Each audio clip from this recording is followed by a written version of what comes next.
or a platform like Medium, or I'm also a freelance writer and I sell articles, I'm probably going to use numbered lists because my numbered lists sell higher than anything else on my freelance writing platforms. Okay, so write them again, but start with a number. Now it's going to rewrite them all and it's going to put numbers in the front of them. Now, my experience so far, although I love and pay for Jasper, I like the ChatGPT chat module better. I personally feel like it gives cleaner, fuller answers. So for me, I think I would start here when I'm playing around with this, okay? So 5 things to know before choosing pet insurance. 10 reasons why pet insurance is a smart investment. Now watch, we can say, write them again, but start with a verb.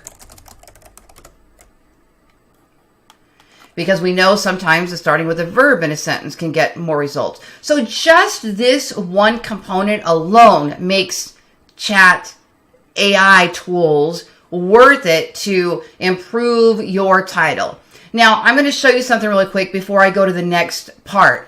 For me, this is me, I use Surfer SEO.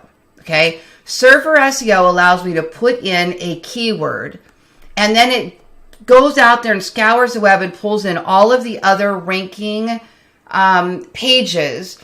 And it basically gives me the estimated word count of all of those top ranking pages, how many headings they use, the paragraphs they use. It'll give me heading ideas. And so far in my experience, the blog posts that I am writing and optimizing with Surfer SEO are ranking better than the ones that I don't. So for me, it's worth having and it's worth using. Again, I'm hoping they roll out ChatGPT. Right now, Jasper and Surfer integrate, but not within the Surfer SEO tool, which is the way I think I would prefer it. That's a long story, my wish list. But anyway, so I need to know what am I going to write about with pet insurance. So I'm going to come over here and I'm going to type in pet insurance. This is how I like to use the tools together. While that's pulling together, let's go back over here for a second, okay? And we're taking a look at these titles. And what I might want to do is, I'm going to do this. Rewrite in a catchy way, but start with the word pet insurance. Again, when we're writing for Google, we often see that when the titles are front loaded with the keyword, they might rank better. We can even go look at Google and type in pet insurance and see what's coming up. So let's scroll down. Okay, that starts with their brand. This one starts with the word pet insurance. This one starts with pet insurance. This one starts with pet insurance. I think they proved my point. Starts with pet insurance, starts with pet insurance. Let's start with pet insurance. If we go to Google, it tells us what we need to know. So I personally feel like if we're writing this blog post for Google, looking at Google, following what it tells us is probably a good idea. And it said start your blog with the word pet insurance. That's what I got out of it. So let's go back here and look. Okay, here we go. Pet insurance, the ultimate protection for your fur baby's health. That is a good one. Pet insurance, don't risk your pet's health or your wallet. Another good one. So that one's negative emotion. Pet insurance, a smart investment for any pet owner. Pet owner. All right. So let's just go ahead and take one of these, and that's going to be with the one we use. Okay. Now over here, I'm going to open Surfer SEO so that you can see what it is that I'm talking about with optimizing. Okay. So over here is a guideline. It's telling us that we need between 2859 and 3200 words. And by the way, most of the time when I'm using Surfer for competitive terms, medium competitive terms, even just a little bit competitive terms, I'm getting 3,000 words, 2,500 to 3,500 words. That's incredibly common. So some bloggers are out there teaching, make it shorter, make it shorter, make it shorter. I'm still of the mindset, find the correlation and follow the path. Because if all of these things are working, we know that Google's an algorithm. It works off math, numbers. I think that's so important. Now, you could write the most killer pet insurance blog you've ever seen, and you still might not rank if your blog's not about pet insurance, if you don't have any topical authority about pet insurance. We don't have any backlinks from other websites about pet insurance. So there's all these other things that come into play. This is not just about writing a good blog. This is one element, but with these tools, you can do it. Okay. That's why I like it so much. Now, if you just let AI write your whole article for you, it's not going to go anywhere. It's going to be detected as AI content. It's going to be detected as just scraped and stitched all together. Google's probably not going to index them. You have to be more clever than that. This is where Surfer SEO comes in, because it's really going to help you hit all those points that you may not have hit when you're just free writing an article. Okay. All right. So over here, besides the word count, we also have an idea for what keywords, let's go over here to NLP keywords, we probably need to be mentioning. And as I'm just scanning this, one of the things that's jumping out to me is it has a lot to do with the best pet insurance companies. I'm seeing names of pet insurance companies on here. So it's possible that I want to either include a list of the best insurance companies, pet insurance companies on here. I mean, if I'm talking all about pet insurance, why would I not include at least the top 3, right? They're the most popular. All right. Accident and illness coverage. Then if we go over here to headings, what we also, actually we'll go to the outline. What we also can see is the headings that other blog posts are using. Okay. So let's take a look at these subheadings. They've got, that one's not relative. Let's scroll down a little bit. Look at subheadings. Cost of pet insurance. That's perfect. Why do I need pet insurance, right? So you can scroll around with that. If we keep going with chat, though, we're going to take this title, and I'm going to say, give me an outline with headings and subheadings for this blog post. And I'm going to paste that title that we chose in there. And now let's see what Chat GPT gives us. This is mind-blowing, okay? So here you go. Here's an outline. Now, it's giving it to us in an outline format because I specifically asked for an outline. If I probably hadn't used the word outline, in fact, you know what? We'll test it. Let it finish doing it for a second. But here's what it's doing. It's saying introduction. So you're going to make sure this is in your introduction. Okay. Let me just regenerate this, and let me do it this way. Create headings and subheadings for a blog about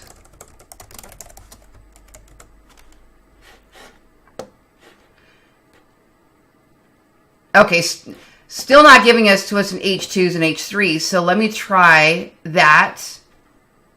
So we have introduction, what is pet insurance, how to choose the best. Technically, those are your headings right there. You have your introduction. Then this would be your first H2. What is pet insurance? This would be your next H2. How to choose the pet insurance for your pet. And then these little bullet points here, these are probably going to be your H3s if you're familiar with a blog format. Okay.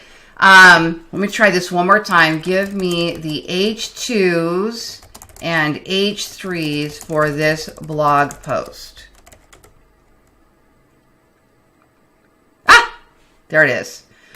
What is pet insurance and how does it work? And then it's got H3s. Now you notice these are different. It's not giving us the exact same output. But what it's basically saying is these are the types of things that you're going to want to include in your article. Okay. Now, if I wanted to, what I could do now is over here in Jasper, I could just lay out these H2s. So let's take an example. What is pet insurance and how does it work? So I could come over here. I could lay out all of my H2s. And now if I am writing the blog, I can start writing it right here if I want to. Furthermore, my favorite way to use it, I'm going to come over here to Power Mode, which is what we have in Jasper. And my favorite template here is this one-shot blog post. And I'm going to paste this question right here. What is pet insurance and how does it work? Now, this is going to give me a little intro for that paragraph, for that section. Okay, so each H2 is going to be a section. What is pet insurance? How does it work? So it's going to give me the title for that section, and then it's going to give me a little intro for that section. It's going to give me H3s for that section. Okay, now this passes the AI content detector tools when I use it. Okay, where straight GPT answers are often detected. So I'll give you an example. Let me show you what this looks like. So let's come over here. My favorite AI detector right now is this one here for short form, for like just, I think it's 350 characters or less, okay? So when you paste this in here and you go to analyze text, this one's free. It's telling me you have to get rid of some of that text. It won't analyze a whole piece. Look at that, 100% generated. Now let's go over here to ChatGPT and say, what is pet insurance and how does it work? So let's look at the answer. It's going to be clean. It's going to be laid out real nicely. Okay, so pet insurance is a type of insurance that helps cover the cost of veterinary care. To obtain pet insurance, several types of pet insurance. Now, if I wanted to, I could have said, write a section with an H2 on this topic and include H3s, okay? But if not, let's just take a look at the answer here. This is the way I've been going back and forth, kind of testing these AI detectors. Oh, I didn't paste it in. There we go. Okay, that one came out good too. That one came out good. So either way, a lot of times when it just gives me a straight answer, it's coming up detected. So I use this AI, this one a little better. Now, this one here, this would be an H2. So now I'm back in Jasper and pet insurance is, okay. And then I just get rid of these little template items that where it says body, heading. And then each one of these just becomes an H3. So remember, the reason why I'm crossing over to Jasper, not to confuse you, is because ChatGPT does not yet have an editor.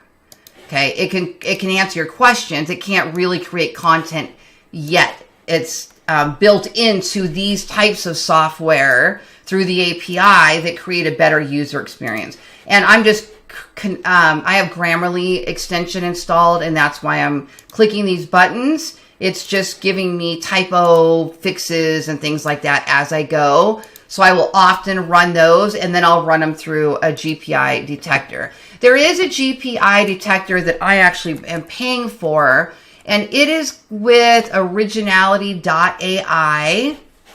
And I put 20 bucks in to test it. And it's testing GPT and GPT 3.5. They keep rolling out with the new versions. So I'm trying to stay with the detectors that are actually up to speed. Some of them are not. So let me log in and watch the way this one does. So up here, I can just go to new content scan. I don't need to detect plagiarism on here because my surfer does that. And I'm going to paste in, let's paste in the Jasper version, because it's longer. So Originality AI will actually, there's no limit to how many words you can test. So I'll kind of use the AI detector as I go, but then at the end of it, I'll throw the whole blog into Originality.ai, run a check on it. Or if I hire a writer and they send me an article, I run it through Originality.ai, because I specifically say, if you are using AI writing tools, they must pass the detectors, they must have added unique and examples and statistics and external links and quotes. And I'm looking for, basically Google says AI content generators are spam if they're not helpful. So that has more to be determined. Originally it just said AI content generators are considered spam. Now they changed it to say they're spam if they're not helpful. So I think the helpful content update will continue to try to weed out all of those purely AI generated articles. You got to be careful with how you're using all this. I spent 3 hours or 4 hours this morning writing this blog and still used AI. So it's how you use the AI tool that's going to help. Okay, anyway, back to my prompts. All right, so what is pet insurance and how does it work? We get the answer. Now, here's the other things that you could do with this. Write a list of the best pet insurance companies. Now, here's how I use this. I want to make sure that the answers that are coming out are relevant. So if they do give me a list, I go over to Google, type them in, look at their reviews. Is this an accurate live link? Is it current? What are people saying about it? If it's not reputable, I might get rid of it. Okay, now we got this list of the best pet insurance companies. Let's say that we are going to use one of those. Okay, so let's go with that second one because I recognize it. So why do people like ASPCA pet insurance? Okay, so I might now come up with and lay out even in Jasper in these little sections after I list the top pet insurance companies. I might list a few things: costs, coverage, and reviews, like what people are saying about them. Okay, you still have to be careful because sometimes AI tools will spit out things that are not factual. So I read through these. I'm making sure that there's not something in there that could be misquoted, misread, missaid. Okay. This one is a good example. ASPCA pet insurance has a high payout rate with some policies covering up to 90%. I may need to go fact check that. And I might do that by throwing it into Google right here. Well, that's a different one. Healthy Paws has up to 90%. Okay, so I'll go spend a little time. Here it is, 70, 80, and 90%. So yes, that's true, up to 90%. But I want to fact check that because this morning I asked what GPT-3 was, and it said, I can't remember who it said. It said totally the wrong person created it. It made something up. It wasn't even factual. So I never just let AI tools write anything about facts, numbers, costs, dates. Those all need to be fact checked. Okay. All right, so then I would continue with this type of dialogue and get all that information. But what I'm going to do is along the way, I'll pop these in and check these. How are they coming out? Sometimes, okay, 65% human generated. So what I do first, I'll go in and do all my typos, fixes, and I'll run it. Okay, 67%. All right, so maybe we want to go back and say, rewrite that list, but sound smarter. So sometimes you can get a more robust vocabulary out of it because one of the things that we know, this is so crazy. In the past several years, we've been dumbing it down, dumbing it down, dumbing it down, dumbing it down. Write like a fifth grader, write like a fifth grader. That's what Google wants. But now, Google, one of the ways Google is detecting AI content is oversimplified content. So now we're kind of back to, we need to beef this up a little. We need to sound a little bit smarter when we're writing these things so it doesn't sound, and I'm not trying to teach you how to game Google, okay? I'm just kind of saying that we really don't want our AI content to look like AI content. And with these tools, even if it's a portion, we can play with these. We can make them more creative. We can make them more helpful. We can make them more robust so that I personally believe, we know Google's working on its own AI anyway, and I personally believe this is going to be something that Google can't combat in its entirety.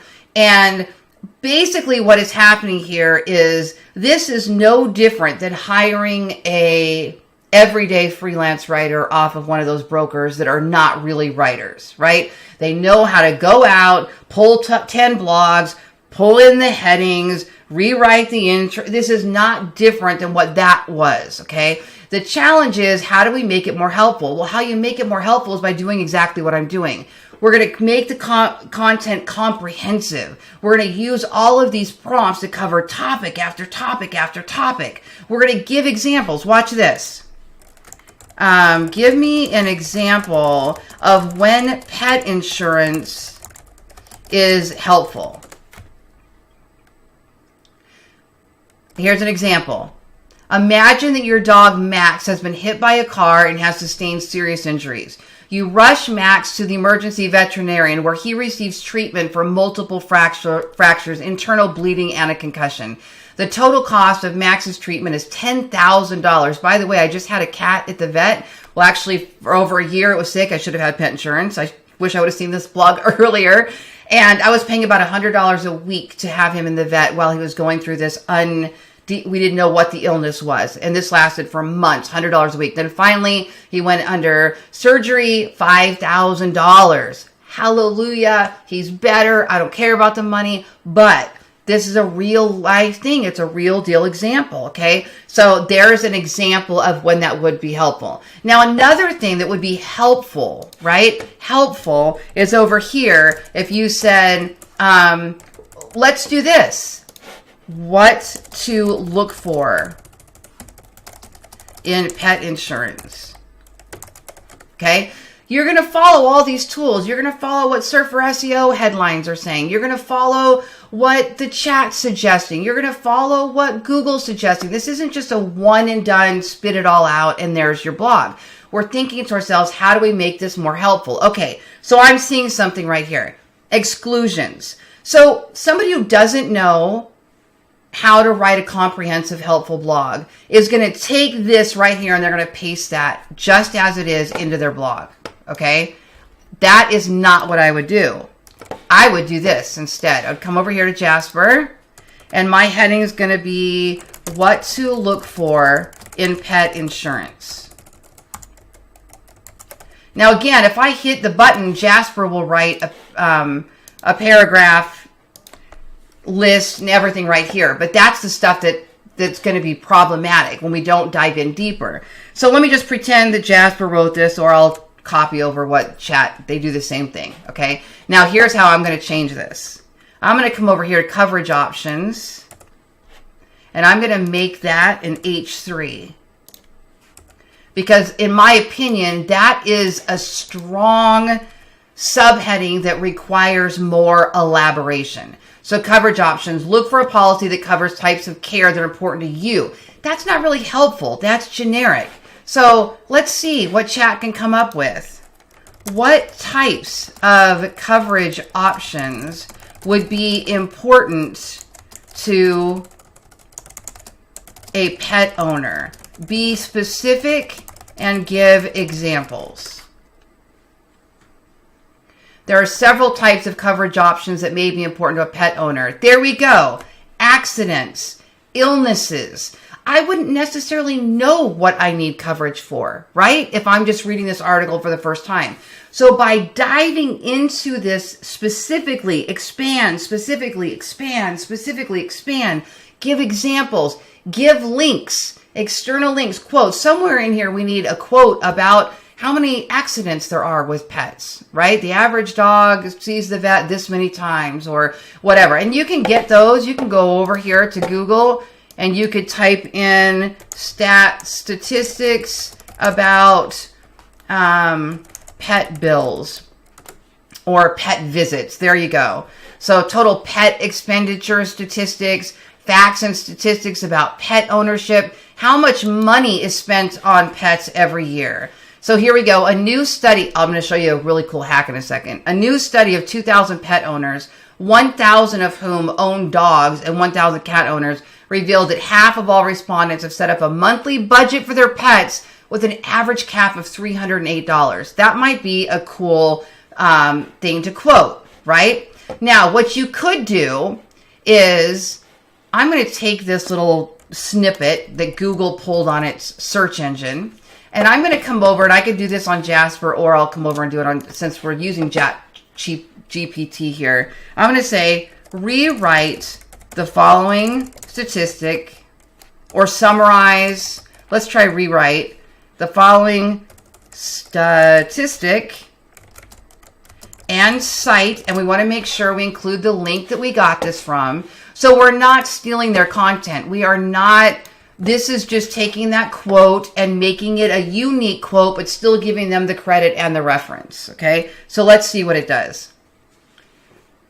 According to a recent study of 2,000 pet owners with equal representation among dog and cat owners, yep, that's right, 52% have established a monthly budget with their pets with an average max of $308. Okay, now look, yes, that's actually working perfectly. So that's perfect. So I would take this and I would go back over to my article that I'm writing somewhere, and I'm going to put that quote somewhere up here. Okay. Now I'm just going to get rid of that text modification. Sorry, I thought my do not disturb was on.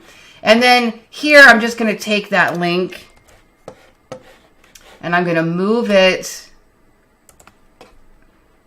I'm just going to put it like up here, according to a recent study. And I'm going to put that link right there. So if somebody wants to look over, and you can also name the source if you want to name the source. Okay. This is how you make content more helpful, more helpful, more helpful, more helpful. Okay. Somebody said, you're showing everybody to use AI, but you're not showing them how to make it helpful. But that's all I talk about is how to make it helpful. So yeah, we want to keep going. Now, after you have done these all of these different elements, you're doing headings, subheadings, quotes, links, statistics, examples. You're making it helpful. You're making it helpful, making it helpful, making it helpful.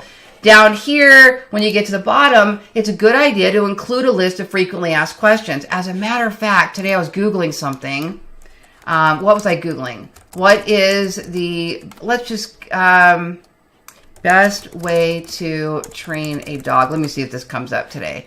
So I was playing this morning and I noticed, here it is, that all of the a lot of the blogs that are ranking that have an FAQ at the bottom, somewhere on their blog post, are being added to the snippet. So the snippet is this little title, and the URL, and the little description. But look, it's adding these frequently asked questions. Now, if I open this blog, I'll show you where it's at. So right here, if we scroll down, there it is, frequently asked questions. So they have a specific list right here of frequently asked questions. Now, I have not looked to see if they have schema markup on those frequently asked questions, but I do put schema markup, which helps Google understand the structured data a little bit better. It's not geeky. I have a plugin on my WordPress website called Rank Math, and when I add the FAQ section, it automatically adds schema markup. I've not gone through these to look if they all have that or if they're just adding the FAQ at the bottom. But what I did see is that right now, those that have these FAQs, look at the difference. It really expands on having those questions. So I could now use Jasper or ChatGPT to go through and create a list of frequently asked questions on all my top ranking blog posts, like the ones that we're writing. So here, watch this. Include a FAQ. Simple command. Include a list of frequently asked questions. Include an FAQ. Now it's going to give me a list of frequently asked questions. Now, when I'm done with all of this, and I've laid this all out in Jasper, I'm going to copy that content and I'm going to go put it in Surfer. And then we'll do it in just a second. I'll show you at least what we already have, even though I would make this way more comprehensive. It's going to be 3,000 words, right? So typically for me, a 3,000 word blog post, even using AI, is going to take me a few hours because I'm going to go in and make it helpful, right? I'm not just letting it write a 5-minute. I can show you how to write a 5-minute blog, but that's not going to get you very far. Okay, so here's a list of frequently asked questions. Let's run this into through the detector real quick, just for the heck of it.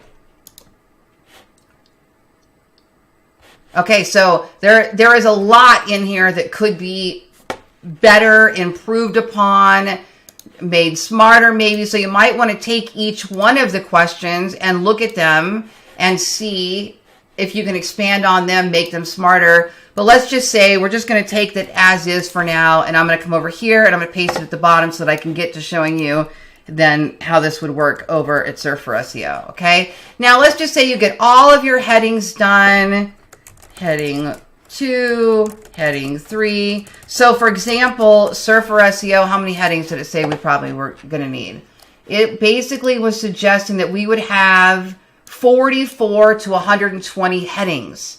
If that doesn't tell you everything about how comprehensive these helpful blog posts are, 44 to 120 headings, that's H2s and H3s primarily. You're going to have an H1, which is going to be your title, and everything else will be H2s, H2s, H2s, H2s. So you're going to cover another section and another section and another section. And if your sections don't have H3s, you might want to reconsider how that's laid out, right? And I showed you how to do that earlier when we started the video. So once you got done with all of these 44 headings, for example, and subheadings, right? Those are all going to be like H2s, and underneath that would be H3s. Then you would create a closing paragraph. Continuing on with our conversation with ChatGPT, after we did our frequently asked questions, write a compelling closing paragraph with a call to action for pet insurance with ABC Company. Maybe you're offering pet insurance. Okay, that's just an example. So now it'll give you a conclusion paragraph, and then it'll give a call to action. At ABC Company, we offer a variety of options to meet the needs of all pet owners, including plans that cover accidents, illnesses, routine care, and all. So there you go. You got this whole compelling call to action. Artificial intelligence, the hype around artificial intelligence here in North America and beyond. And luckily, we have just the right person to discuss the hype in AI. Dr. Alex Hanna, Director of Research at the Distributed AI Research Institute. Where should we start? Let's start with that news in China. Right. It's not surprising that Baidu would go ahead and try to work on a ChatGPT type product. This thing has taken English language sources by storm. It would make sense. And Baidu being China's Google, they have the amount of data that it takes to actually train one of these very large models. This is a kind of AI model known as a transformer. So Baidu would naturally go into that space and make something. When we talk about the hype, I mean, you are an academic, a researcher in this field. When you see a name like Baidu moving into this space, do you think that they are a credible player? Do you think, okay, I'm interested in what they're working on here? They're definitely a credible player. I mean, they have mass stores of data. They are already in so many different spaces. Google's in that space, Microsoft, Facebook, and whatnot. And so it makes sense that they're going to take these kinds of technologies and move into the space where they're building these models that can generate language at such a large scale and take a massive amount of queries. I mean, much has been written over the years about the race in AI between US and China, and for many, they were thought that China was ahead, particularly when you think of all the language basis, the way in which they have connected devices in the home. I'm interested, Dr. Hanna, in what about the ethics race here? I have a feeling that many would say the US is thinking about that, but are they thinking about it quickly enough? Are they thinking about some of the biases that are baked in within artificial intelligence? Are they trying to think and get ahead of that as it starts to take us by storm? I think they're trying to find out what's happening, but as we've seen with ChatGPT, when you feed it some kinds of inputs, especially around race and gender, it produces these biased outputs, and this has been shown time and time again. Since we don't have a lot of visibility into what Baidu's doing, we're not sure what's going to happen there. We've seen their uses of AI be biased against certain ethnic groups, like the Uyghurs. So it's not quite, we don't know necessarily what kind of biases are going to happen there and how it's going to exacerbate further inequality there.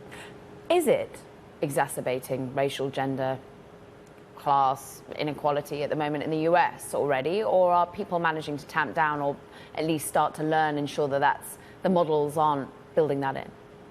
I think there's a potential for it, definitely. In English language, there's less of that possibility just because these issues have been documented by many people before. But as these things are being used in other domains where we don't have a good idea of what kinds of biases may be baked in, especially when it starts getting away from English language, there's not enough data that really is there and not enough regulators or legislators focusing on that to prevent that from happening. Let's talk hype. Let's talk hype. Well, you know, I think that Caroline and I have gone over with you in the show in recent weeks worries about plagiarism or how artificial intelligence might contribute to inequality across race, gender. But everyone's talking about artificial intelligence nonetheless. There's an interest to use it. Does that worry you or excite you? It does both. It worries me because I think the way that we think about artificial intelligence, we think about artificial intelligence as this kind of separate consciousness that is going to emerge as this thing of science fiction. We talk to ChatGPT like it is an actual person, but really what it is something that is taking existing data and reproducing in patterns that it's seen before. But it has a lot of ways in which it could be generative, it could be helpful, it could help human flourishing, especially when we're thinking about ways in which language technologies could be useful, especially in places that don't have a lot of good translation. That collaboration could be really fruitful with affected communities.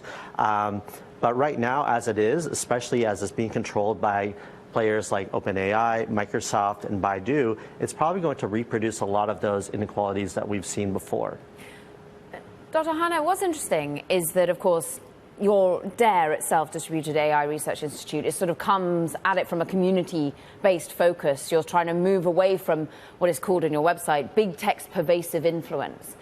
What about the startup, the seed scene, the smaller players within AI that are building something really exciting? We talk a lot about OpenAI and Microsoft, and we know the power that Alphabet has within the realm of AI. Who else is doing this on a smaller scale but with really interesting outcomes?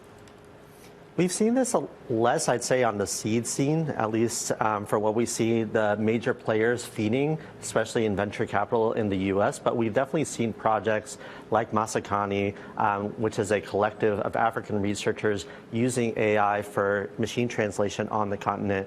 Also, Lasan AI, who's one of their fellows, Ashmalash Teka, works with us in doing machine translation and automatic speech recognition for some languages that are less represented. And so the more and more we see AI being done with community players as a means of sourcing groups that have been less resourced, I think those have been some really exciting uses and deployments of AI.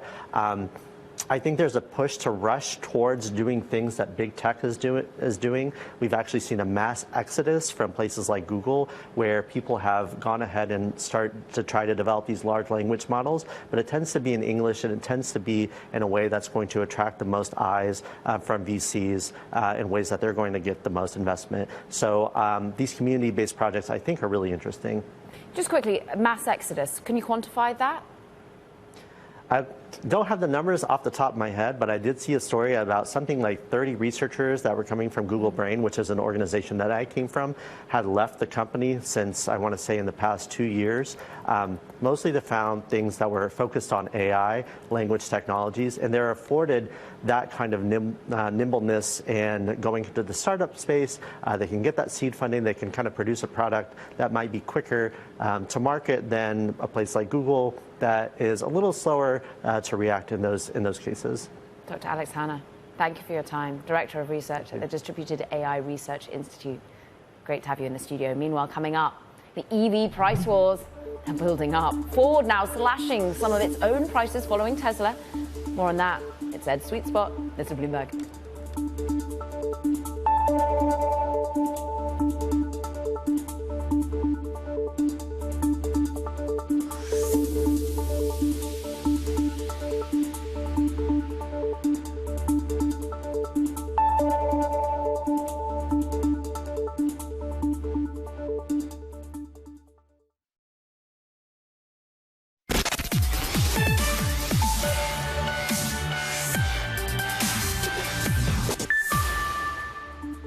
Is this the start of an EV price war? Ford is now cutting prices in the US on the electric Mustang Mach-E. The move is meant to counter Tesla's price cuts earlier this month, which were as deep as 20%. And according to Elon Musk, that did spur new demand for Tesla. Now, across all of Ford's Mach-E versions, it's an average trim of $4,500, but the more significant cuts are on the most expensive versions. The GT Extended Range, for example, drops $5,900 to start at $63,995. The move brings the Mach-E in line with new caps on EV prices, which qualify for a federal tax credit of up to $7,500 under the Inflation Reduction Act. Ford's also offering discounted financing rates as low as 5.3%. Now, last year, Ford was the #2 EV seller in the US, but that was way behind Tesla, which controls almost 2/3 of the market. As always, you're first and foremost with all this sort of news, Ed. And just talk to us about why Ford is doing this. Of course, many would say it's because of the Tesla response. Some would say it's actually to try and make it more available to certain subsidies, right?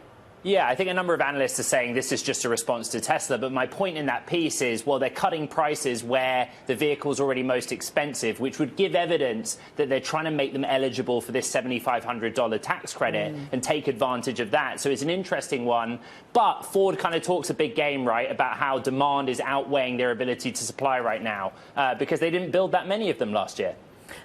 And so to that point, I mean, what's interesting in the story, it shows that this was sort of already a loss-making type of car anyway. Right. So ultimately, are they just deciding to take a hit to margin where necessary on certain types? What about the rest of the EV vehicles that they want to be coming out with? Yeah, so Ford had planned for the Mach-E to be profitable from Unit 1. That just didn't happen. It's unprofitable because of rising input costs, commodities. But their plan now, ramp up volume production, make more of them, and improve margins to offset these price cuts. Heard that before. What is it? It seems to be volumes over margins at the moment over at Tesla. It's the way to go. Anyway, coming up, the future of the gaming industry. We'll discuss the latest gaming report from Convoy Ventures with their managing partner, Josh Chapman. That's all coming up next. This is Bloomberg.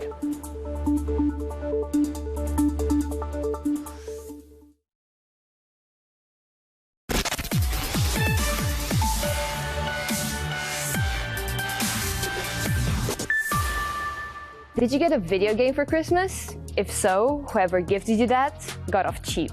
Prices for games, toys, and hobbies fell 4.8% in the year to December. That's mostly due to cheaper computer games, according to the UK Office for National Statistics. So what happened in December? 3 things. First, a lack of releases in 2022. New games tend to be more expensive, so since there weren't that many hot, pricey launches, people simply had more discounted titles to choose from. To be fair, there were a few new games in December, but none of them made it to the top of the charts. For example, the latest Need for Speed was the best performing in 14th place, but sales for the first 5 weeks were 40% lower than its 2019 version. Second, holiday discounts. Gaming companies ran their typical Black Friday and Christmas deals to push sales for existing games. Look at FIFA 23, the top game in December in the UK, which was discounted as much as 70%. And third, despite cheaper prices, fewer people were buying games. It looks like quality, not price, is king, even in a cost of living crisis. So, does that mean video games are getting cheaper? Well, the short answer is probably not. 2022 was a corrective year after 2 exceptional years of lockdown-fueled growth for the entire gaming industry. So prices will probably rise again. That's, of course, if all launches go as planned. That was Quick Takes, Irina Angel. So let's stick with gaming news, Caroline. Meta reported to have cut contracts with at least 200 gaming creators. According to the information, Meta ended the relationships in the second half of 2022 and also cut contracts with streamers who weren't successful building an audience, the information said, citing a Meta spokesperson. It's also a big week for the giants of the industry, with Electronic Arts, EA, reporting earnings Tuesday, and we get a readout on PlayStation demand when Japan's Sony reports numbers on Wednesday. So let's get into it with Josh Chapman, co-founder and managing partner at Convoy, an early-stage gaming investment firm. You recently launched a $150 million new fund, which will take in assets under management to around $270 million, and you're out with a new report on the state of the gaming industry. See how much is going on right now, Josh, in the world of gaming. I think what's interesting for me is that the conclusion of your report is that there is a pathway to growth here. Talk us through what you found. Absolutely, and thank you again for having me on the show. So what we noticed in 2022 is essentially 3 things. One is that gaming investment is up about 2x where it was in 2020 in pre-pandemic levels. So gaming investment is increasing while the industry, as your great segment just showed, continues to increase. The second thing we noticed is that there's about $45 billion in cash sitting on the corporate balance sheets of gaming companies today, creating an incredibly healthy gaming and M&A environment. The third thing that we're noticing is, given, as you all well know, that the IPO markets are closed, late stage investing in the gaming market has slowed almost to a grinding halt, while early stage continues to grow.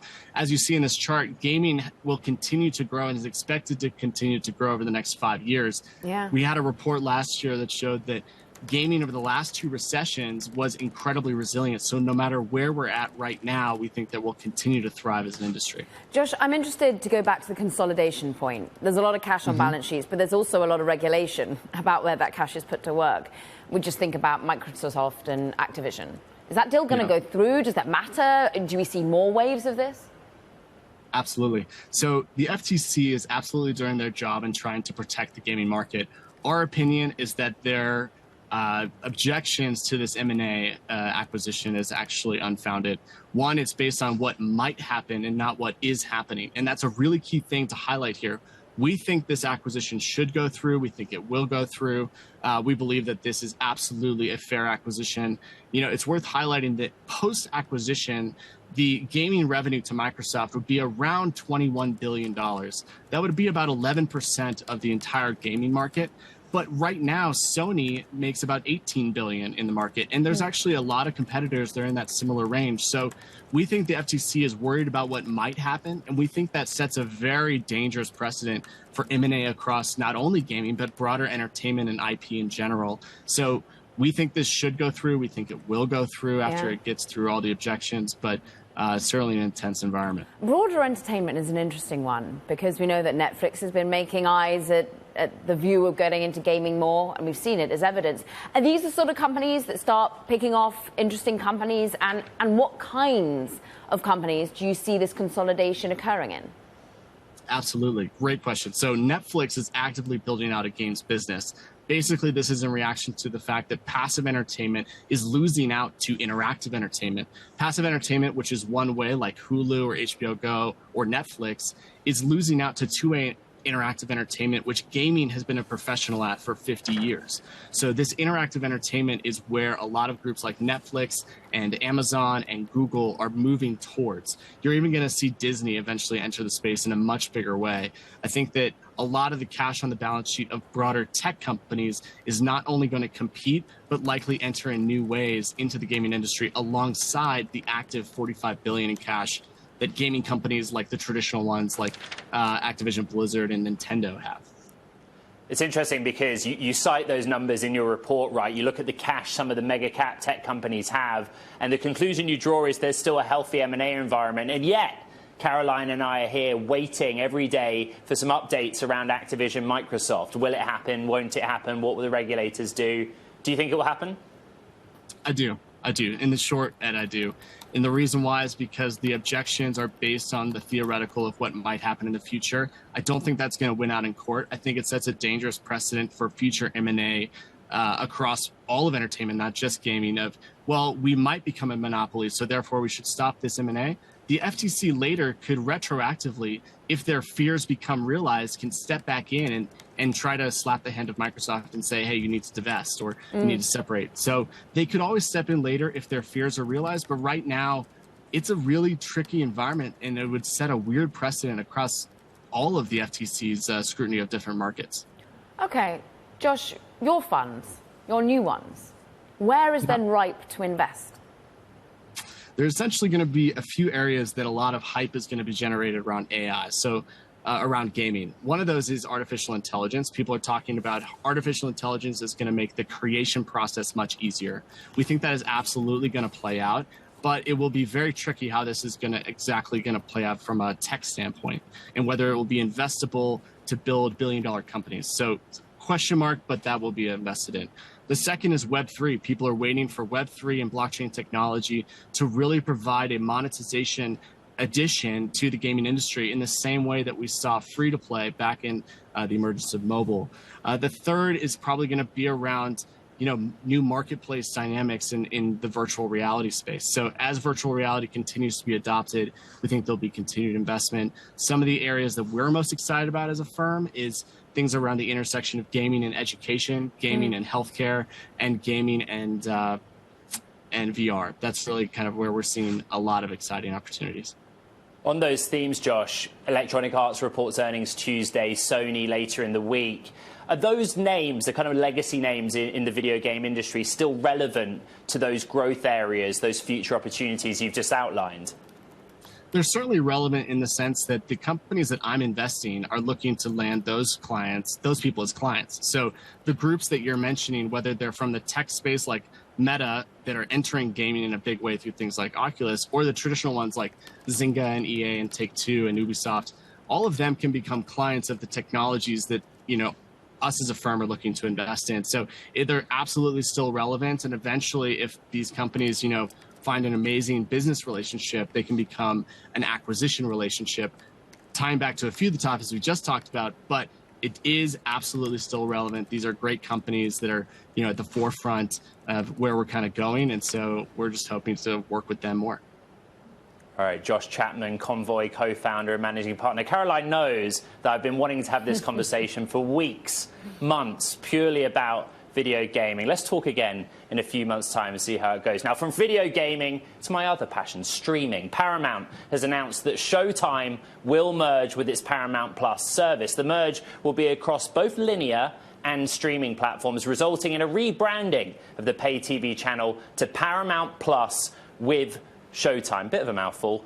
The updated offerings and Showtime name change will launch later in 2023 and only affect the premium tier of Paramount Plus and the Showtime linear network in the US, Caro.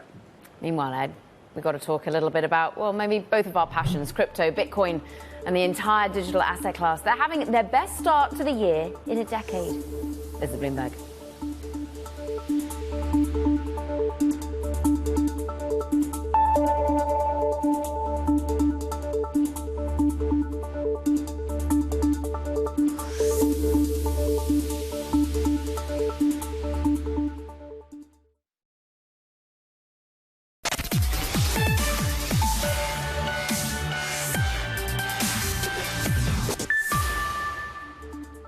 SoFi jumped Monday after announcing plans to reach profitability in 2023. Shares surged after the company posted record revenue across all three business segments: lending, technology platform, and financial services. Bloomberg's Sonali Basak discussed all of those results with SoFi CEO Anthony Noto earlier. We're ahead of where we expected to be at this. Understand that. So I tried this for the. It's saying that you can quickly, but it's taking your permission in some part when you mirror your teeth, and it really scares me because I'm a chicken. It really scares me. But anyway, but I still do it. I just time it, you know. I just time and get out of it. Yeah, I don't know what I'm saying anyway. This is Soul Browser. Soul Browser, wasn't it? What's new?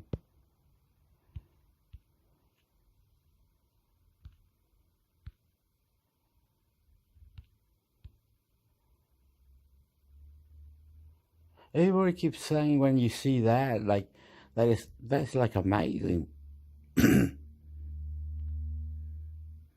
Like, you see that, it's like 10, but it's not, some don't like it. It don't work very well in the browser, anyway. I like it. It works all right on mine. It's doing the job. So let's see. I'm using it. Anyway. Soul Browser. PES 106 kilobytes link resides outside IBM. It is the science and engineering of making intelligent machines, especially intelligent computer programs. It is related to the similar task of using computers to understand human intelligence. But AI does not have to confine itself to methods that are biologically observable.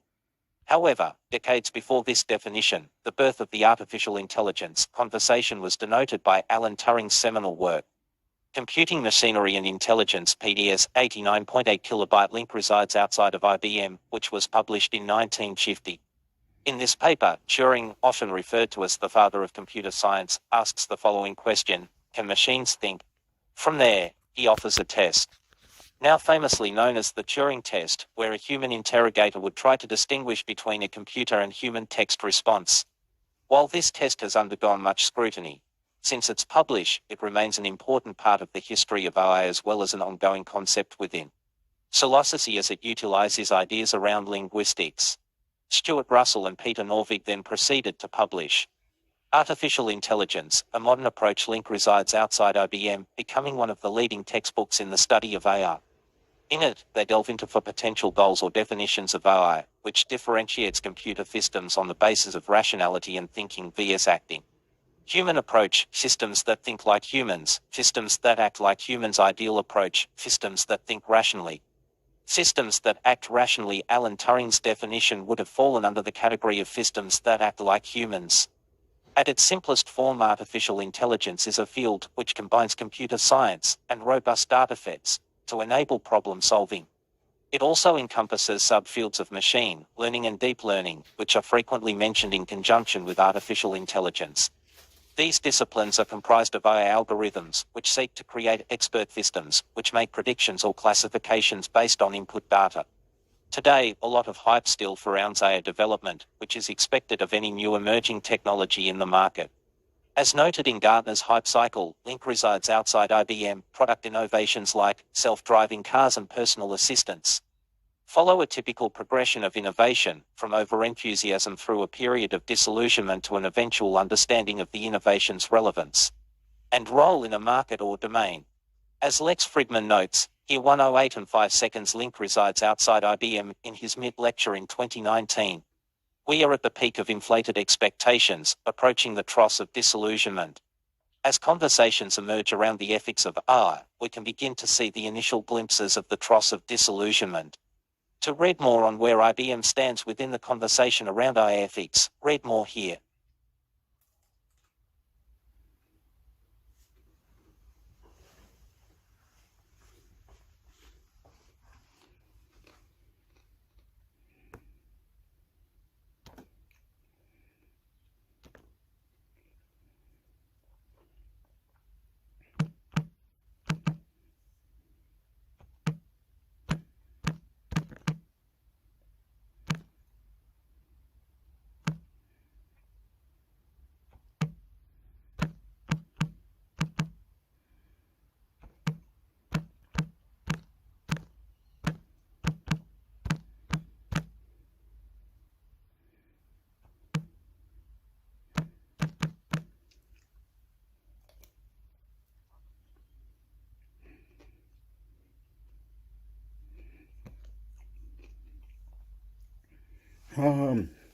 There you go.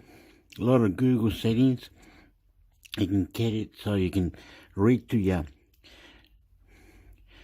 Do what I'm doing. Get the extra settings from the bastard that you didn't know from the bastard. I love you.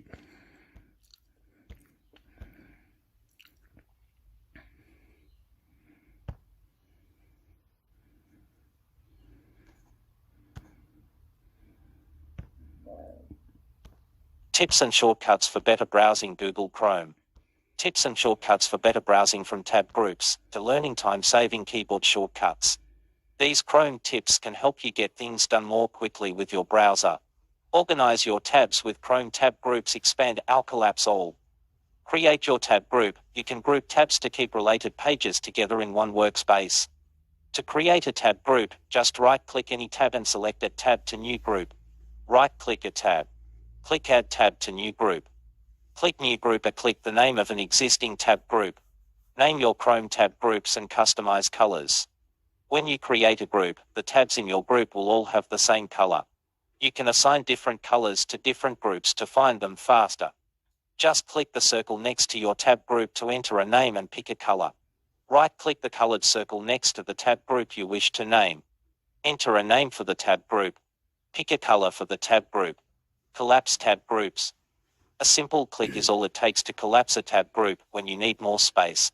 Just click once on your tab group name. Okay, Google, why did you make it so we couldn't see the back of the settings that you're hitting?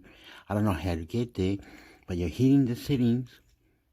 You're hitting your ghost ride, hitting the settings. It's some missing, and I know people can go there. And also share, like, intermix, hector. Subscribe. Name to collapse. Then click again to reopen. To expand or collapse a tab group, click its name or colored circle. Reorder tab groups. Tab groups are easy to rearrange. Click and hold the name of your tab group and drag to the desired spot. Click and drag a tab group name or colored circle to move the whole group. Customize Chrome with these tips. Expand collapse all. Create Chrome shortcuts to your favorite fights. Shortcuts can help save you precious time. Just go to the Shortcuts dialog in the Customize menu. Open a new tab. At the bottom right, click Customize. Click Shortcuts. Choose your browser's color. Pick a color scheme that fits your mood, or apply different themes to different Chrome profiles. Open a new tab. At the bottom right, click Customize. Click Alert and Theme. Add a Chrome profile. Adding a Chrome profile will help save your bookmarks and history. At the top right, click Profile. Click Add. Choose a name and a photo. Click Add. Think Chrome across your laptop and phone. Thinking lets you autofill saved usernames and passwords, connecting you to your bookmarks, history and payment info across your devices. To turn on Think, you'll need a Google account. Sign into Chrome with your Google account. At the top right, click More, click Settings. Under You and Google, click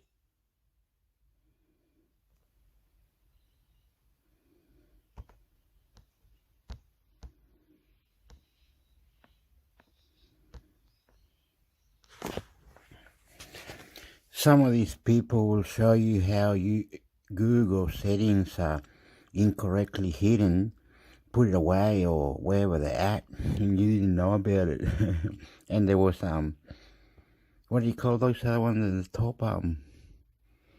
Elsewhere, when you go to the little shop, whatever you call it at the top, there's some hidden. I don't know anything. Anyway.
Will Apple allow users to install third-party app stores, sideloading Europe? Bloomberg. Apple to allow outside app stores in overhaul spurred by EU laws. Company prepares to allow outside app stores, sideloading. News triggers stock surge for dating services and other apps. December 13, 2022, 7:02 p.m. UK updated on December 13, 2022, 8:15 p.m. up. Apple Incorporated.ai is preparing to allow alternative app stores on its iPhones and iPads, part of a sweeping overhaul aimed at complying with strict European Union requirements coming in 2024. Software engineering and services employees are engaged in a major push to open up key elements of Apple's platforms, according to people familiar with the efforts. As part of the changes, customers could ultimately download third-party software to their iPhones and iPads without using the company's app store, sidestepping Apple's restrictions and the up to -30% commission it imposes on payments. Copy link.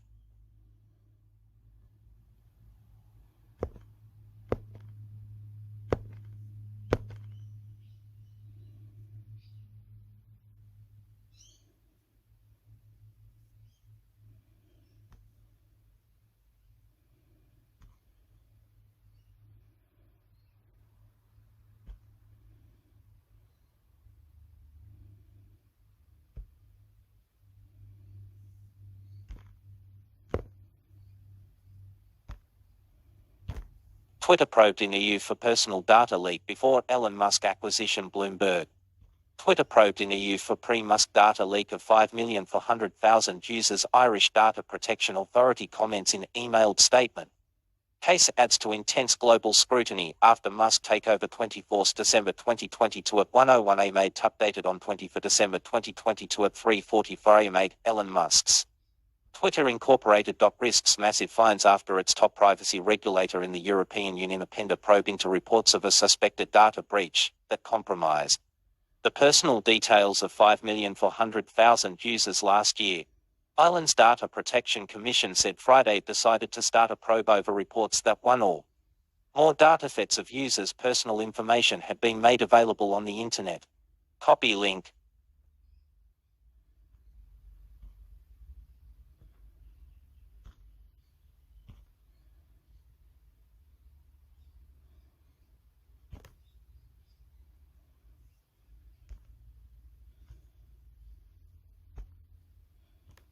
South Korea's LG would make a good partner for Apple's car, analyst says Bloomberg. South Korea's LG Group, whose businesses span consumer electronics companies to an electric vehicle battery maker, would make a good partner for Apple Incorporated. As the US tech giant endeavors to make a clean, smart car of its own, an analyst at KB Securities co-wrote in a note Friday. Apple should start shaping its own supply chain for EVs next year, as it plans to sell a new car in 2026, Tim Dong-won wrote. With reference to a Bloomberg story earlier this month that said Apple has scaled back its ambitious self-driving plans and postponed the car's target launch date by about a year, according to people with knowledge of the matter.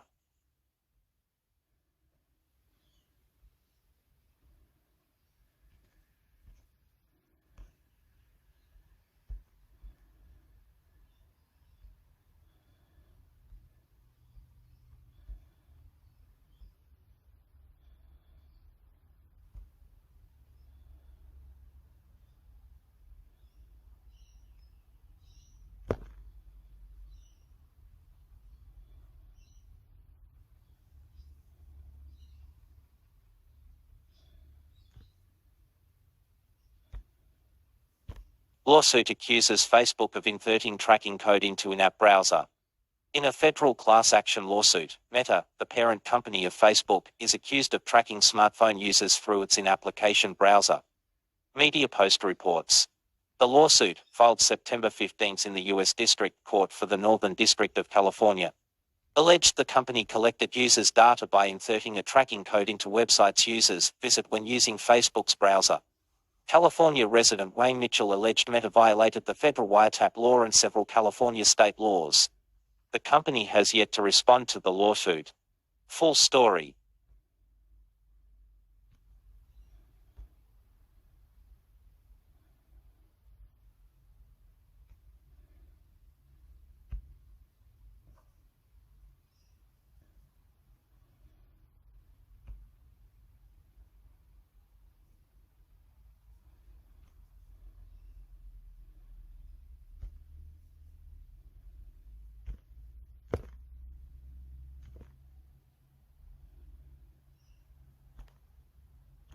Car industry leaders warn UK could lose out to a subsidy scheme. Automotive industry. The Guardian fears that a major subsidy scheme will damage the UK automotive sector should serve as a wake-up for Britain to increase its own state support.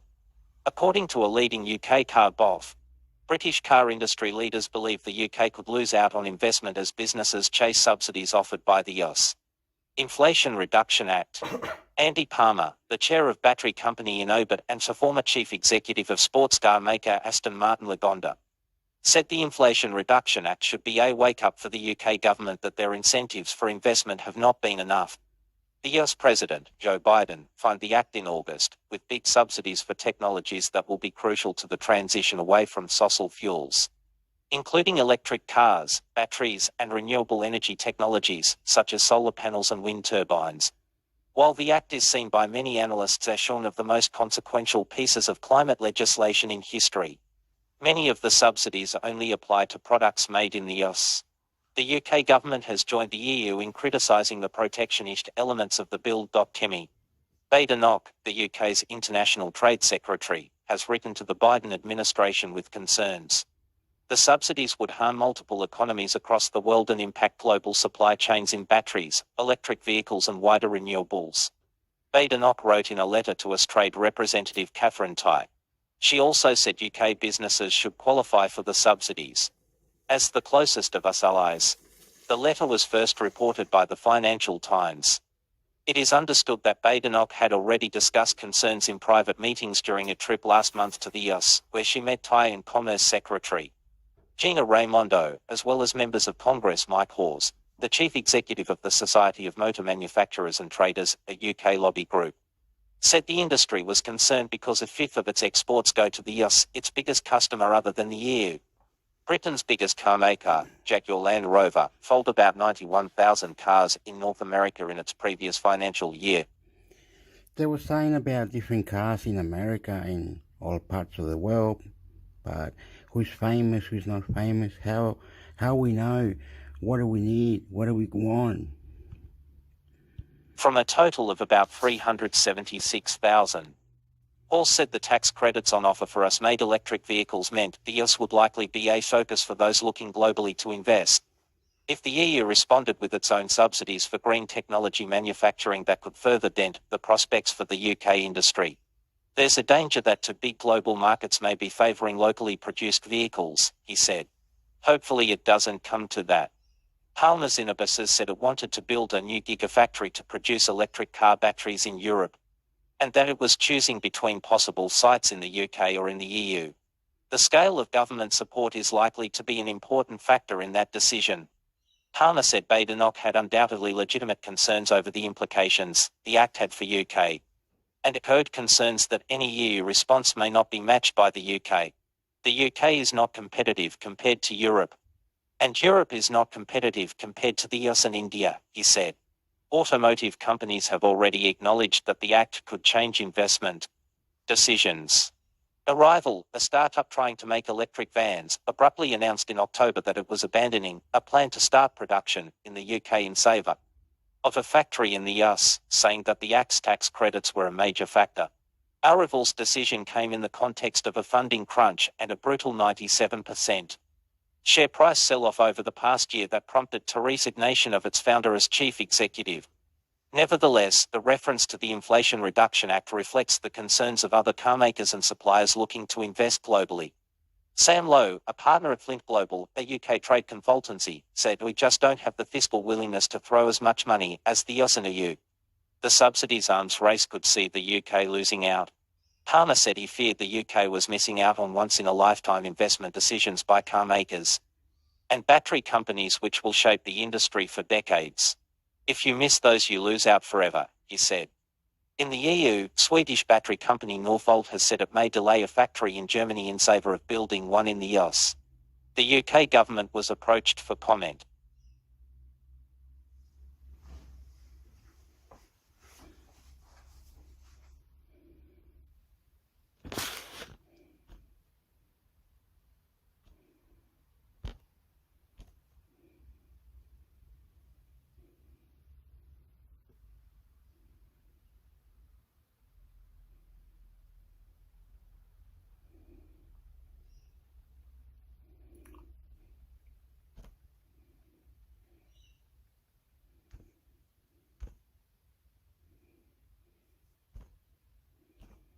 Firefox and Tumblr join rush to support Mastodon social network, Mastodon. The Guardian.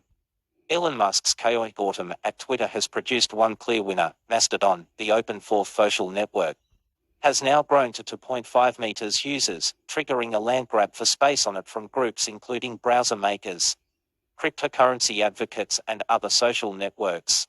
Despite the Twitter FIO's best efforts to disparage the rival platform, Mastodon has grown by more than 800%, according to its founder and lead developer, Eugen Rocco.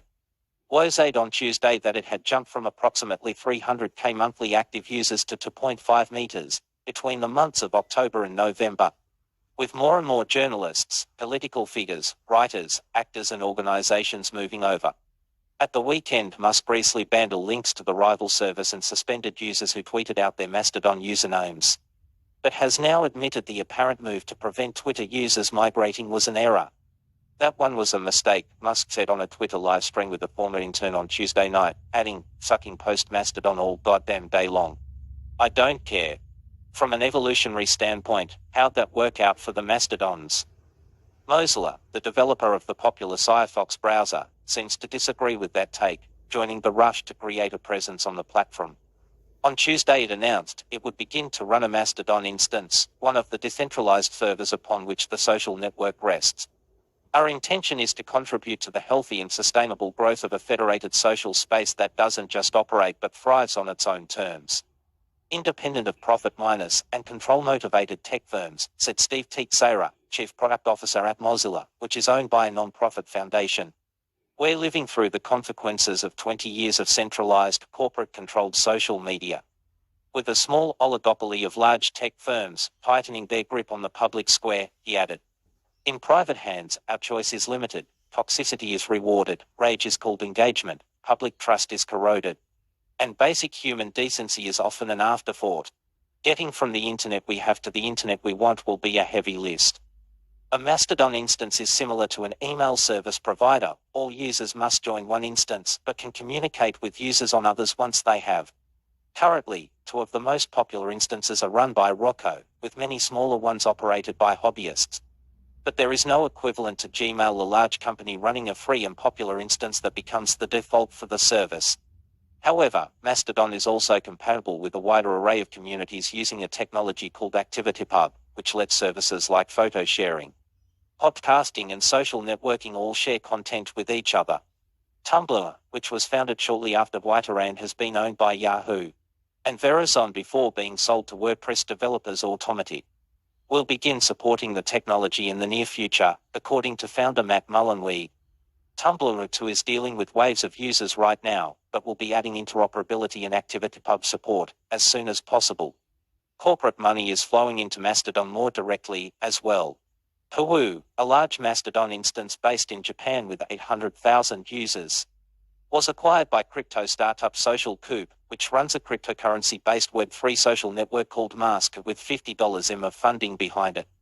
The company already runs 2 other Mastodon instances, Mastodon.cloud and mstdn.jp.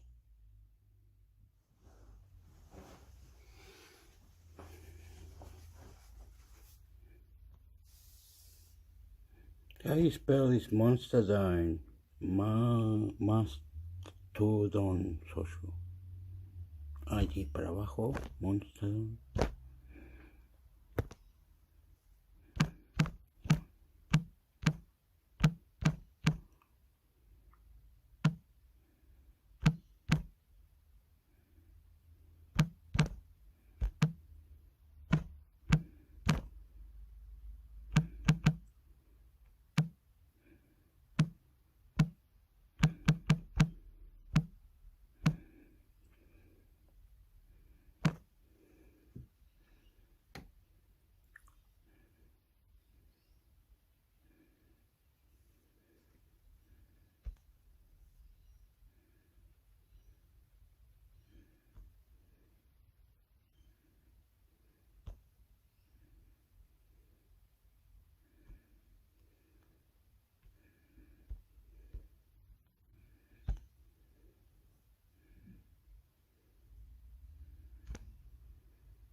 Mastodon alternatives, 25 plus social networks and microblogs. Alternativito. Diaspora is a federated social networking service, designed to be a more privacy-aware alternative to a book. Share what you want, with whom you want. Suggest and vote on features. Features decentralized. Diaspora is based on a decentralized infrastructure with no single entity controlling it. Privacy. Diaspora is considered a privacy-friendly alternative. No tracking. Diaspora will not track you or use your personal data. Support for ActivityPub. Diaspora support ActivityPub, open and decentralized social network protocol. Support for Markdown. Diaspora supports Markdown for document formatting. Is Diaspora a good alternative? Yes, no. Diaspora of Mastodon opinions. Twitter is an online social networking service that enables users to send and read short to 180-character messages called tweets. Suggest and vote on features. Features ICT integration. You can connect different services to automatically trigger actions within Twitter using ICT. Two-factor authentication. Twitter supports two-factor authentication to far. Dark mode. Twitter supports dark mode for comfortable usage in low light conditions. Support for it. Mentions. Twitter supports the use of mentions through it to a particular user, who will be notified personally. Is Twitter a good alternative? Yes, no. Twitter of Mastodon opinions. Pixelst is an image sharing platform with focus on privacy, safety and security, an ethical alternative to centralized platforms like Instagram. Federated, ad-free, no algorithms, no third-party analytics or tracking. Can run on your own server. Suggest and vote on features. Features. Decentralized. Pixelst is based on a decentralized infrastructure with no single entity controlling it. Privacy. Pixelst is considered a privacy-friendly alternative. Support for ActivityPub. Pixelst support ActivityPub. Of open and decentralized social network protocol. Ad-free. Pixelst doesn't contain any form of external advertising. Is Pixel? What is it all about?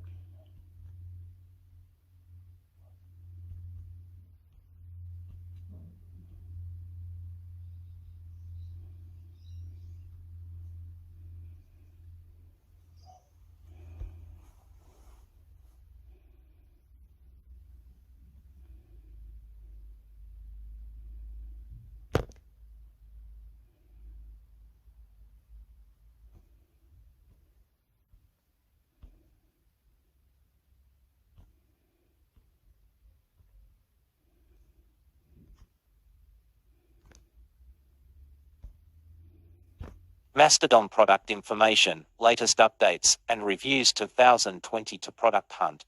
Mastodon is an open-source decentralized social network by the people for the people. Join the Federation at the University of California, Berkeley, who specializes in intellectual property and its role in modern technology. Said legal thinkers and regulators briefly explored these legal issues in the 1980s, before the technology existed. Now, she said, a legal assessment is needed. It is not a toy problem anymore, Dr. Samuelson said.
Microsoft gambles on nice guy strategy to close Activision mega deal. The New York Times.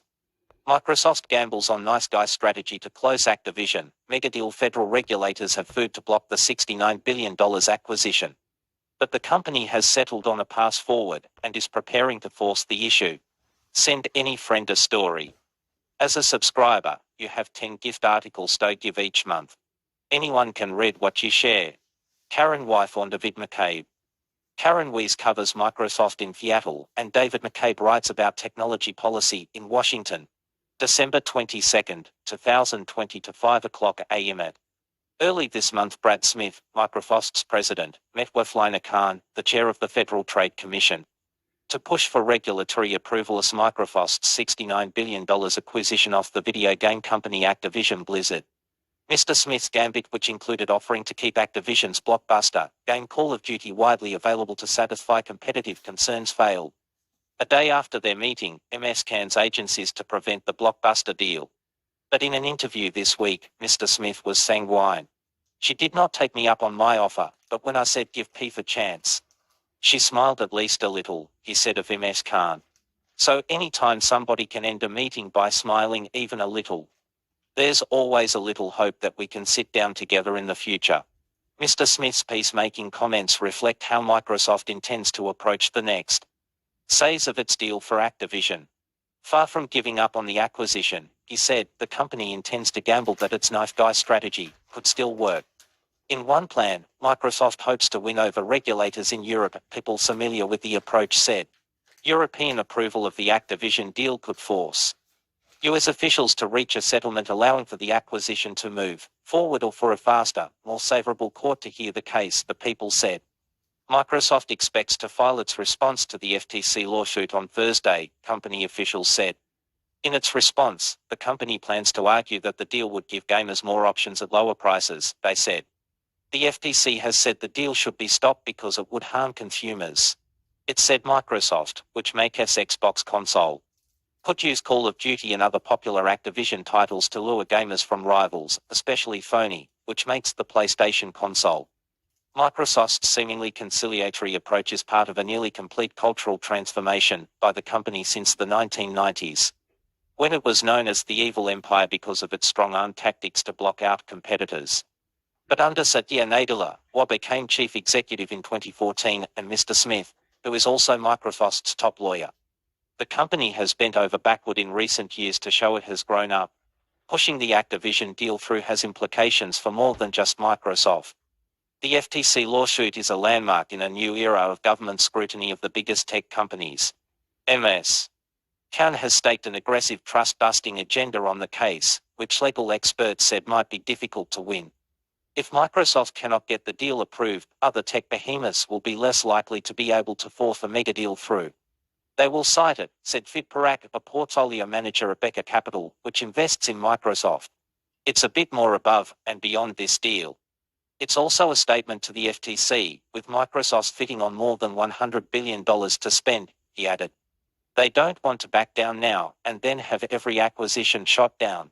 The acquisition of Activision must close by mid-July or Microsoft must pay as much as $3 billion in a breakup fee. Many hurdles remain, including approval from other global regulators, notably in Britain and in the European Union. If Microsoft can reach a formal settlement with them, it would leave the FTC at a critical juncture. The FTC sued Microsoft in administrative court, which does not have the power to stop the deal from closing while the case is pending. If other regulators approved the deal, the FTC would need to decide whether to file an injunction against the acquisition in federal court to stop it. The injunction process could move quickly, potentially handing Microsoft a swift legal victory. There is no sensible, legitimate reason for our transaction to be prevented from closing, the chief executive of Activision, Bobby Kotick. In a statement on Wednesday, we believe we will prevail on the merits of the case. The FTC declined to comment on Microsoft's strategy or Mr. Smith's conversation with MS Khan. Holly Vedova, the director of the FTC's Bureau of Competition, said the agency is always willing to consider proposals from companies looking to settle antitrust concerns. Microsoft is trying to strike a balance between, on the one hand, seeming open to a settlement and, on the other, preparing to destroy the FTC's case in court. It has hired Bess Wilkinson, who prosecuted the 1995 Oklahoma City bombing case before becoming one of America's premier corporate litigators, to argue on its behalf before the FTC in house court. Mr. Smith said he was optimistic that the case could avoid a messy trial, in part because of Microsoft's previous experiences with antitrust enforcement. In the 1990s, the company was known for its scorched earth business tactics, bundling software products together to edge out competitors. In 1992, as regulators investigated the company, the Microsoft co-founder Bill Gates dismissed the scrutiny, saying, "The worst that could come of this is that I could fall down on the steps of the FTC, hit my head and kill myself." 2 years later, Microsoft agreed to a federal consent decree allowing personal computer makers more freedom to install programs from other companies. It staved off being broken up after a 1998 antitrust trial and finally settled with the George W. Bush administration in 2001. The trial forced Microsoft to grow up, particularly in terms of its relationships with regulators and institutions beyond the tech industry, said Margaret O'Mara, a professor at the University of Washington who researches the history of tech companies. In 2001, Mr. Smith walked into interviews to be Microsoft's top lawyer with the message it was time to make peace with regulators and competitors. He got the job. Over the next several years, he reached legal settlements over competition concerns with governments around the world and other industry players. It was not always smooth sailing. Negotiations between the company and Sun Microsystems, a server company that made the popular Java programming language, fell apart and took a year to get back on track. In 2004, Steve Ballmer, Microsoft's chief executive at the time, was on a plane to Brussels to announce a deal with the European Commission when Mr. Smith got news that the Commission instead was going to sue Microsoft for pre-installing applications in its Windows operating system. It took 5 years to secure a deal. Since Mr. Nadella took over, Microsoft has embraced an even more open stance. His first acquisition was the studio that makes Minecraft, a game in which children learn and socialize in an expansive virtual world. He also spent $7.50 billion to buy GitHub, a software platform that supports open source code. Microsoft is now the world's second most valuable public company, largely driven by its strong cloud computing offerings. The enterprise business at the heart of its growth generally attracts less government attention than social media or other consumer-facing ventures. Globally, Mr. Smith has presented Microsoft as a friendly giant willing to work with skeptical lawmakers. He has proposed middle ground rules on contentious issues like app stores and supported bipartisan interests, like the expansion of broadband. Mr. Smith maintains powerful relationships in Washington, a bundler for President Biden's campaign. He attended a White House state dinner for the French president, Emmanuel Macron, just days before the FTC sued to block the Activision deal. After the deal was announced in January, Microsoft went to great length to soothe the fears of regulators. Mr. Smith and Mr. Nadler traveled to Washington in February to promote the deal's benefits. The company also made peace with an agitating labor union, which in turn lobbied the FTC on the deal, and it promised Sony that it would keep Call of Duty on PlayStation for years. And finally, a deal to put the game in Nintendo Switch.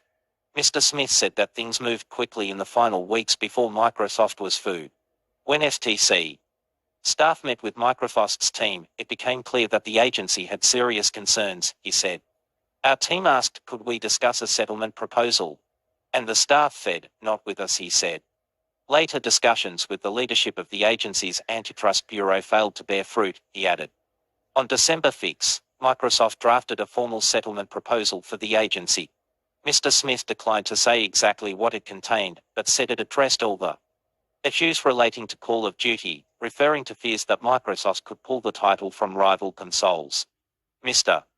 Smith spoke to each of the agencies for commissioners, virtually, for an hour the next day. A day after that, the FTC commissioners voted 3-1 to sue. But Mr. Smith said he refused to think of the situation as an us versus them situation. I will always start by asking myself, could I have done more? He said. What I do know is that January brings a new year. Kellen Browning contributed reporting.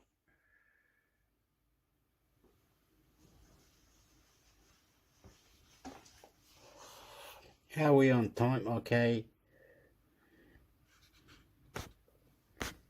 It's not doing it what I want anyway, but email.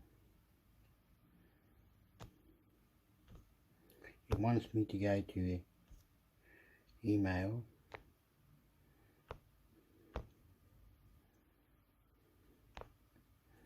We need to go back out or something. Mira, está en español. Pero yo lo hice en inglés. I did it in English. Don't worry, hector. This.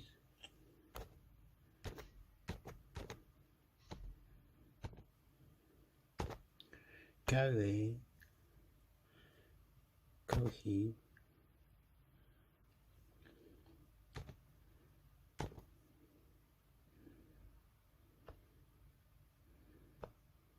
No, pues yo vivo en Australia. Wait a minute.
Chris Smith, to Gigabyte's radio host Fact by Sky and 9 over alleged drunken treatment of women. 9 Entertainment. The Guardian.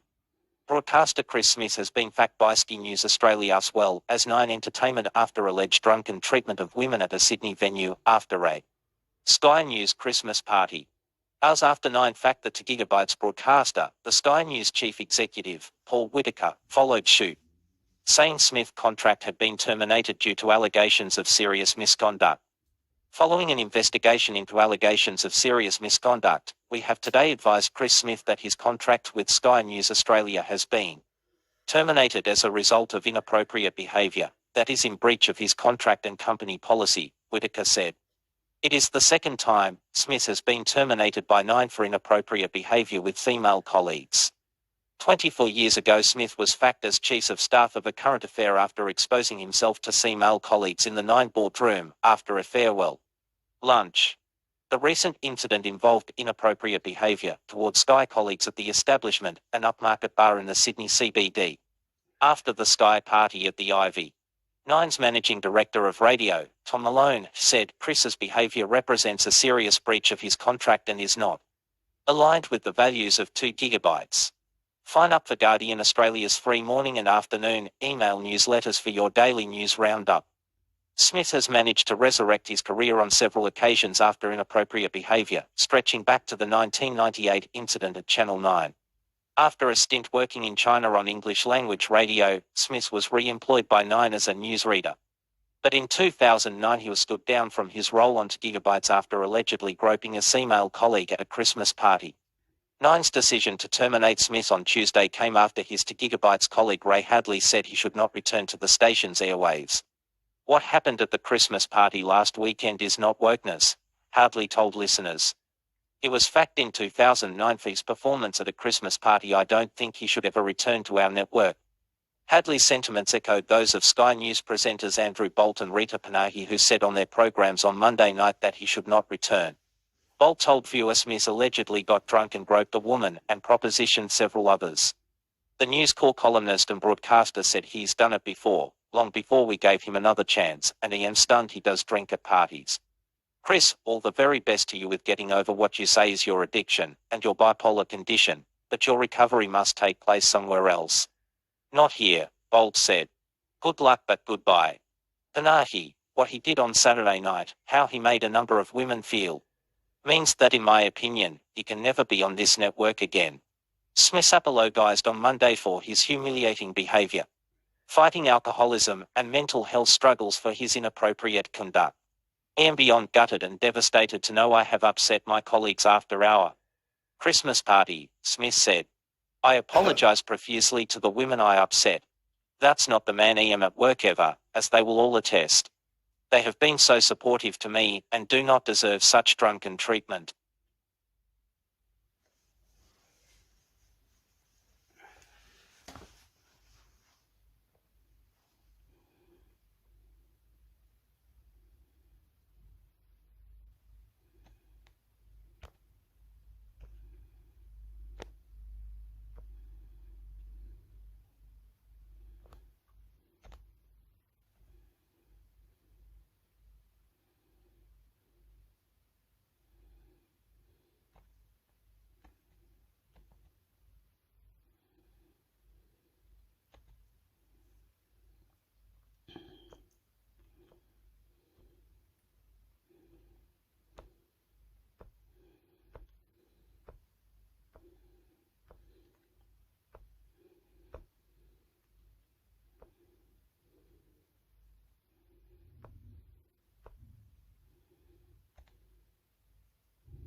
I give in, I'm a Halloween convert.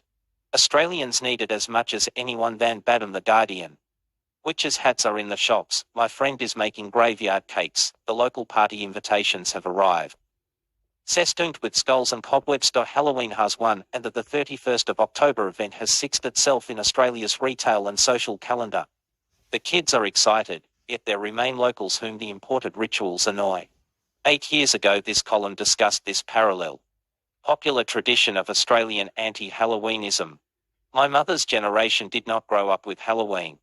For them, its creeping adoption has represented the imposition of culturally imperialist, American tastes over Australia's own. For me, the late autumn pagan death ceremonies of the cold northern hemisphere symbolise dangerous, environmental disconnectedness in our springtime southern continent. In Australia, October isn't a month for pickling and flauta, it blossoms with new life and flowers.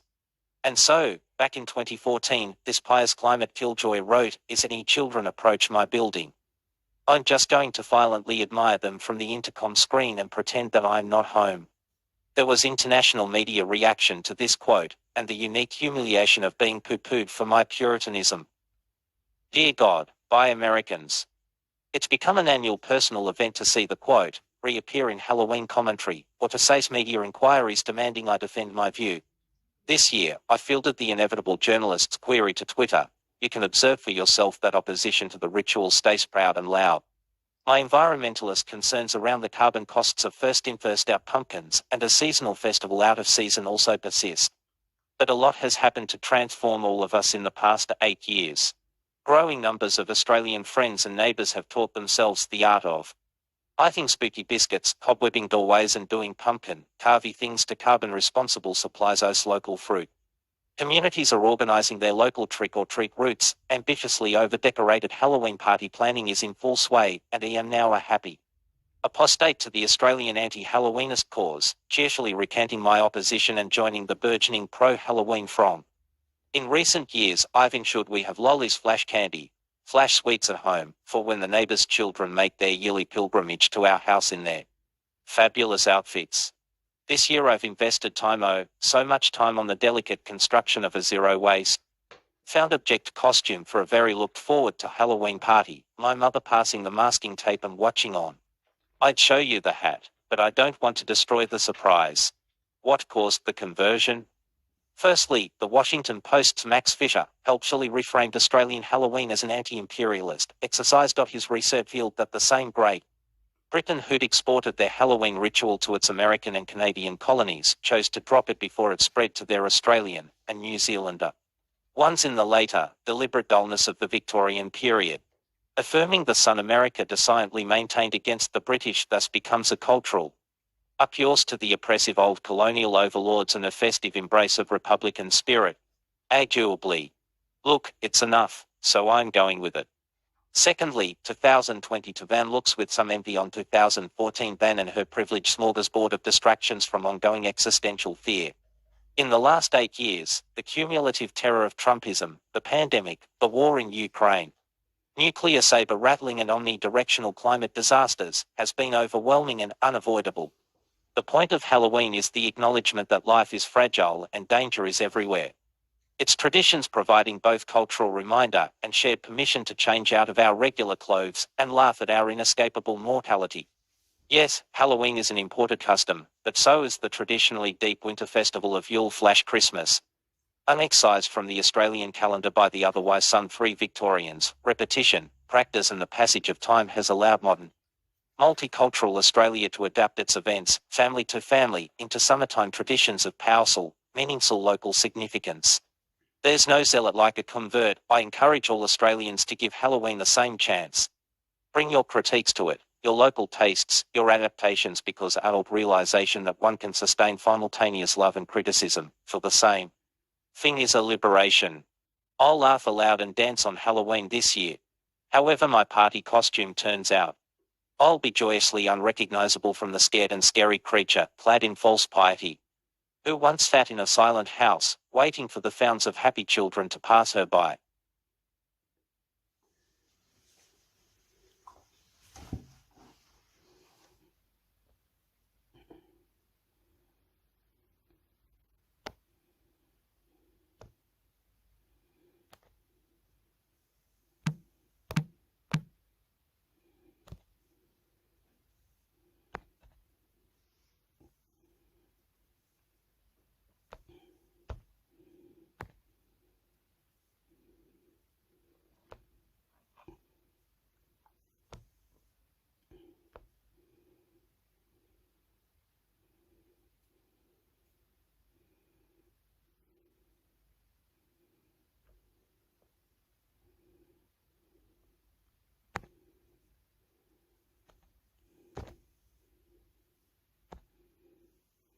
Japan reverses nuclear energy shares out policy amid global fuel shortages, climate change. ABC News.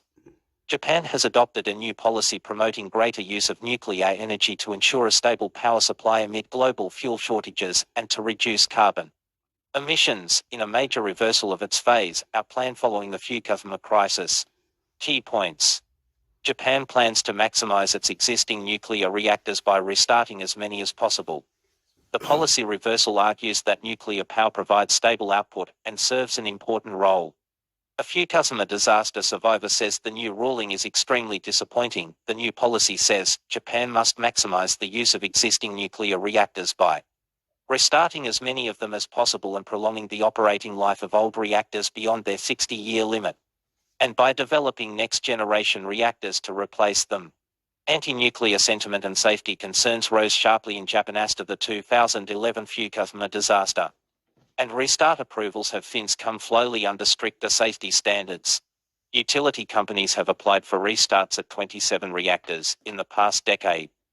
17 have passed safety checks and only 10 have resumed operations.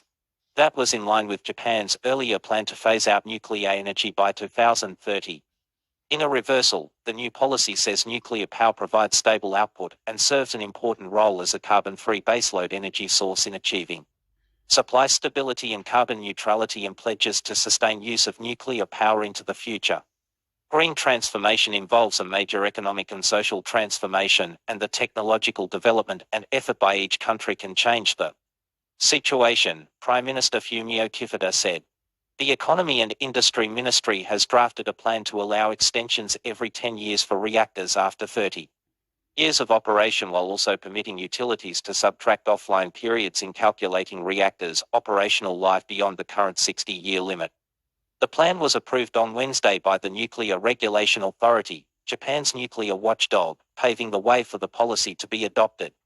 New safety inspection rules still need to be written into law and approved by Parliament. Most nuclear reactors in Japan are more than 30 years old. 4 reactors that have operated for more than 40 years have received permission to operate, and 1 is currently online.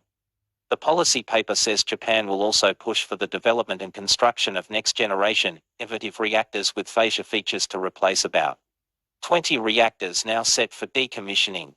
Policy addresses global fuel shortages, carbon emissions. Thursday's adoption of the new policy comes less than 4 months after Mr. Kishida launched the GX Green Transformation Implementation Council of outside experts and ministers to consider all options to compile a new policy that addresses global fuel shortages amid Russia's war on Ukraine and seeks to achieve carbon neutrality by 2050.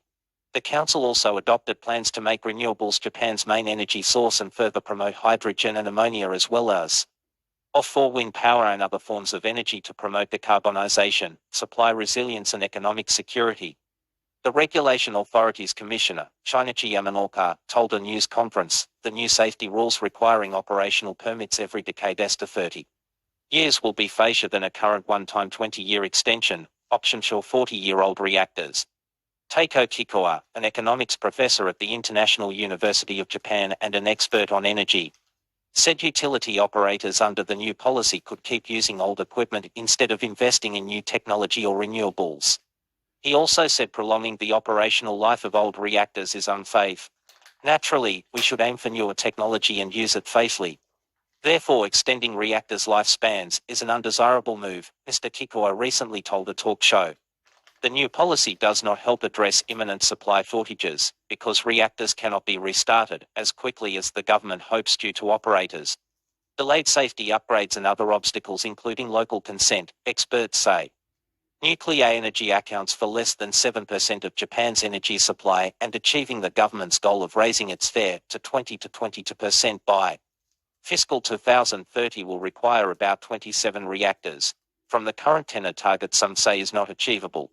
Experts say developing next-generation reactors involves huge costs and uncertain prospects.